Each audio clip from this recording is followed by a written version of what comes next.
قبل ما نبدي الفيديو عندي قناة ثانية خليت رابطها بالوصف، اتمنى تشتركون بيها، واكيد اللي يشترك بيها ارد له الاشتراك اذا كانت عنده قناة، واللي يعلق لي تعليق على فيديو بذيك القناة اعلق له تعليقين واكثر. اولا منا تسجل صوتك، هاي اولا، هسه هاي ما علينا بيها على كتر. اسحب منا راح تطلع لك، شوف اسحب منا راح تطلع لك 3 شخوط، دوس عليهن. هسه دوس على import audio file. طبعا القائمة شوية شكلها اختلف، شوف بالنسخة ذيك كان هذا شكل القائمة. زين، المهم هسه يعني نفس الشيء بالنسختين ذيك او هاي راح تختار انت import audio file، دوس عليها. هسه شوف انت بيا مجلد مخلي اللحن، دور عليه. هسه من تلقى اللحن دوس عليه وانطي اوكي، هسه راح ينزل. منا تقدر تسحب اللحن يمنى او يسرى منا. هسه حتى تتحكم اكثر بالملف باصابعك شوية عرض باعد منا للاعلى والاسفل حتى تقدر تتحكم بالملف. هسه منا تقدر تقص من اللحن. احيانا يجيك لحن مثل تمنزله من اليوتيوب بفراغ من البداية، انت يعجبك تحذف هذا الفراغ وتخلي اللحن يبدي رأسا بدون فراغ، او مقطع ما يعجبك مثل من بداية اللحن مقطع ما يعجبك انت تحذف منه. شوف هسه منا هاي ال3 خطوط دوس عليهن. هذا فوليوم منا ترفع وتخفض الصوت، احيانا يجيك لحن ناصي انت منا ترفعه، او لحن عالي انت تخفضه حتى تحصل على صوت مقبول.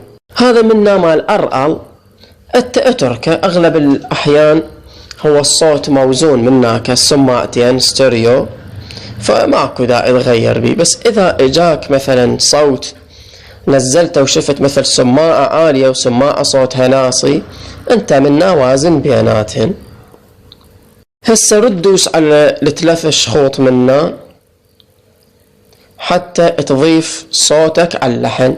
انت بعد ما تسجله تحفظه، بس هنا تضيفه ويا اللحن. اسحب منا تقديم وتأخير حتى صوتك يجي متزامن مع اللحن. ترد تدوس على ال3 خطوط هاي الفوق، منا ترفع وتخفض صوتك حتى يجي منسجم بمستوى صوت اللحن. منا تسوي تعديل اكثر، تدوس القلم. هسه النقاط الخضر انت منا ترفع منا تخفض منا، شوف حتى مثل يخاف يعجبك جزء ناصي جزء عالي تريده حتى يصير انسجام اكثر. دوس على 3 خطوط، اسحب شوية منا، دوس على EQ. هذا EQ كلش ضروري. تشوف هاي النقاط، احيانا صوتك مثلا الضخم والموسيقى مثلا ما بيها بيز، اللحن ما بيه بيز وصوتك بيه بيز زيادة، فانت تقلل من البيز اللي ويا صوتك حتى يجي بمستوى بيز اللحن.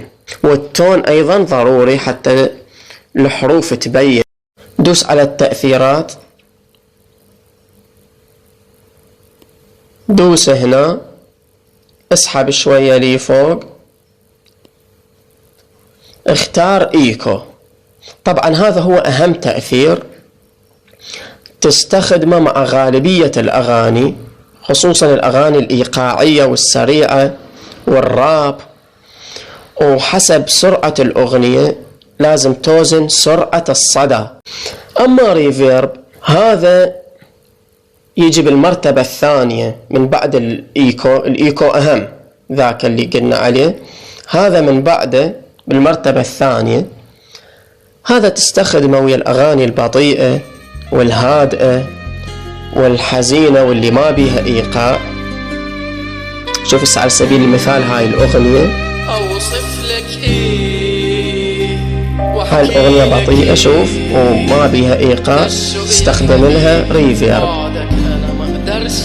هاي الأغنية شوف سريعة وبيها إيقاع استخدمنا لها إيكو.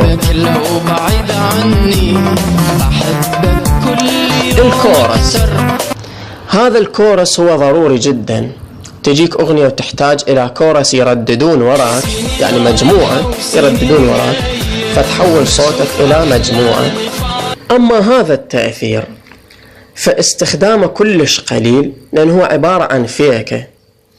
بعض الأغاني تحتاج إلى فيكات، وأغاني الراب بيهن فيكات. شوف على سبيل المثال هاي الأغنية احتاجينا لها هاي الفيكة. هذه الفيكة استخدمناها هنا. أما تريمولو فهو فيكة أيضا، هم نادرا ما تستخدمه بس بالرابات، وبعض الأغاني تتفيك بيهن. على سبيل المثال هاي الأغنية